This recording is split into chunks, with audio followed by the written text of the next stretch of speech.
Ito naman mga ka-RSP, another inspiring Filipina ang namay ginito ang puso ang makakausap natin ngayong araw. Pero bago yan, panoorin muna natin to. Meet Sally Ria Malayan, isang Filipina who's not just saving lives but also changing them. Mula sa pagiging top-notcher sa 2010 nurse licensure exam sa Pilipinas, nagpunta siya sa Norway noong 2012 bilang au pair.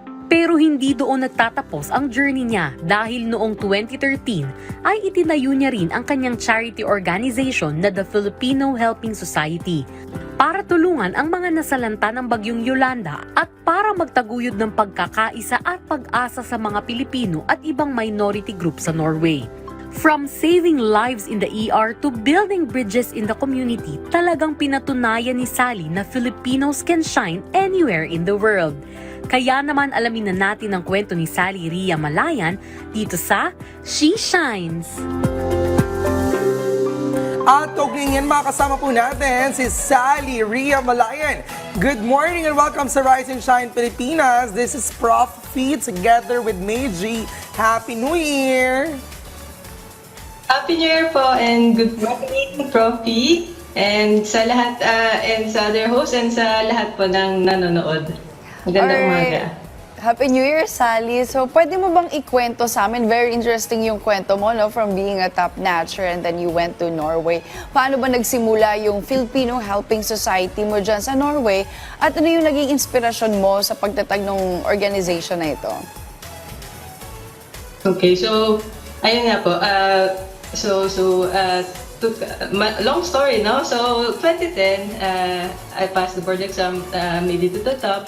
And then 2012, I moved to Norway. And yung au pair po, kung hindi po tayo familiar, ito po ay cultural exchange program. So, pumunta po ako sa Norway at meron po akong host family na Norwegians. At doon po, parang I presented the culture of Filipinos sa kanila. And in return, natutunan ko naman din po ang pamumuhay ng Norwegians.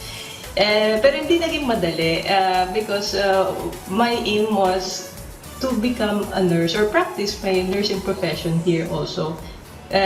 Pero hindi ganoon hindi ganoon kadali na ma-recognize yung kahit na top-notcher, kahit na maganda yung grades nung college. Talagang start talaga sa simula. So 2012 yun, and it was very challenging. Hindi din naging maganda yung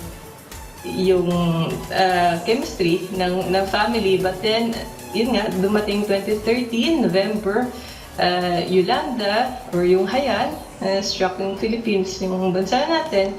And kahit na mahirap yung sitwasyon ko noon because I wasn't practicing nursing, parang nakaka-frustrate at the same time, diba, may goal tayo tapos hindi natin na-attain, tapos marami din expectations back home, pero when I found out nangyari sa mga kababayan natin, yun na, nag-start na ako na yung mga pinagdadaanan kong pagsubok ngayon, problema ngayon, wala to kumpara sa mga taong nawalan ng tahanan, nawalan ng mahal sa buhay.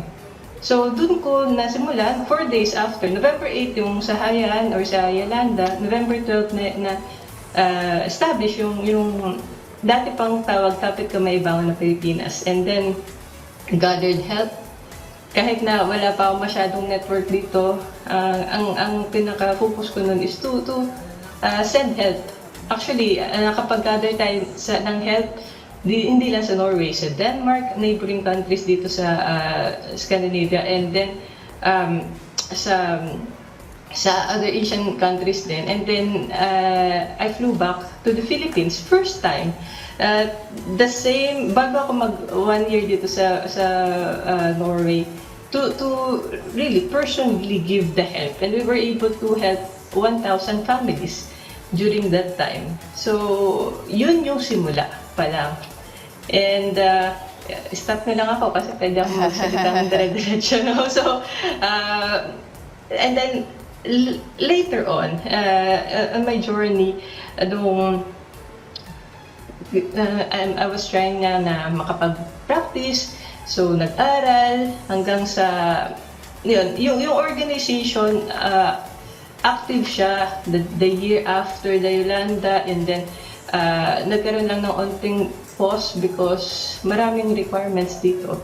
So, doon ako nag-focus, and from au pair, like a cultural exchange program participant, naging estudyante kasi kailangan ko muna mag-aral, alamin yung paano ba maging nurse dito sa Norway. Tapos, nagkaroon ng trabaho, naging permanent resident, tapos naging citizen, Norwegian citizen. At doon, along the way, doon sa journey na yon, na nakita ko ganong hirap. So sabi ko, hindi lang ang mga kababayan natin sa Pilipinas ang nangangailangan ng tulong. Nangangailangan din pala mga kababayan natin nandito sa Norway. Hindi porket nasa ibang bansa ka na, okay na, kumbaga solved na. Marami pa rin mga pagsubok na pagdadaanan, at mas mahirap ngayon kasi wala kang kasama. Wala yung mga kamag-anak mo na nagsusuporta sa'yo, and adjustments sa weather, adjustments sa yun nga, yung pag-integrate mo sa bansa, at marami kang mga pagsubok na yun nga, na pagdaanan at napagtagumpayan ko. Looking back, noong 2020, nung nag-pandemic, sabi ko, I'm established, okay na ako, married, and sabi ko, ito talaga passion ko. So, babalikan ko. And this time, hindi lang mga kababayan natin sa Pilipinas, pati mga kababayan natin dito at iba pang mga minority groups. Ayun. Ang daming achievements, no? And help. Yun po ang history. So, sabi ko, stop na lang ako kasi pwede tayo magdire-diretso Oo dito. nga kasi So, you know yun. what, there are so many milestones ang nagawa ng iyong organization for being called as Kapit Kamay Ibangon ng Pilipinas from Yolanda, which is one of the most disastrous happenings that we have here in the country. Now, we want to know, sa dami ng ways para makatulong ka at mga execution ng pagtulong mo, ano ang iyong pangarap para sa FHS sa mga susunod na taon? Paano mo nakikita ang future ng inyong organisasyon at maging ang mga hakbang na inyong gagawin para ma-achieve ang mga ito? Ang mga pangarap ko lang actually is ma-sustain namin. Kasi para suntok sa bonding to, kasi tutulungan mo yung mga kababayan mo, and we need, of course, fundings, and yun nga, sa awa ng Diyos, nakikita naman ng gobyerno ng Norway yung efforts, kaya bibigyan kami ng pondo, at marami kami natutulungan dito, kasi siyempre hindi lang mga Pilipino ang nandito na mga immigrants, marami din.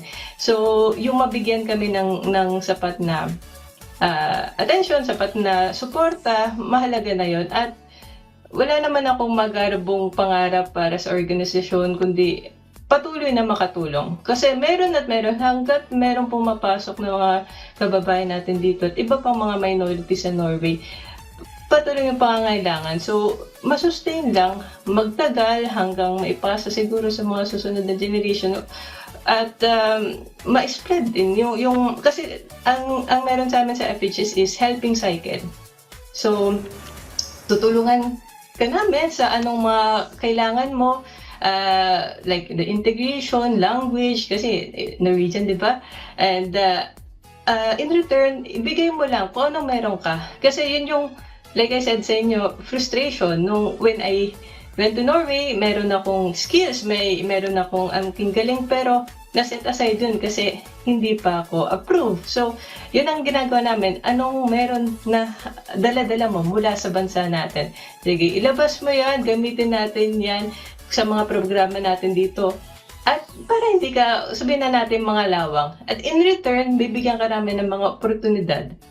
Tapos, yun. So, nagiging cycle siya. At nagre-reproduce ng mga tulong, mga benefits, hindi lang dun sa mga volunteers namin, kundi sa ibang tao. So, yun lang po, yun ang ginagawa namin, we maintain yung relationship. Kasi ang motto namin, tulungan sa ating pangalawang tahanan. Ito yung pangalawang tahanan namin. So, kami dito is magkakapamilya, magtutulungan hanggat kaya at tutulong din sa iba. So, ayan na po. Nakakatuwa, no? Para kang may support group, instant support group na At ang nandoon lawak sa- ng paraan ng pagtulong. Yes, ang lawak, and then may integration din, no? Hindi lang dyan yung sa mga kababayan natin sa Norway, maging yung mga kasama at kababayan natin dito sa Philippines. For that, thank you very much sa iyong pagbabahagi sa inyong inspiring story, Sally Ria Malayan. God bless you and mabuhay ka. Thank you, Sally. Salamat!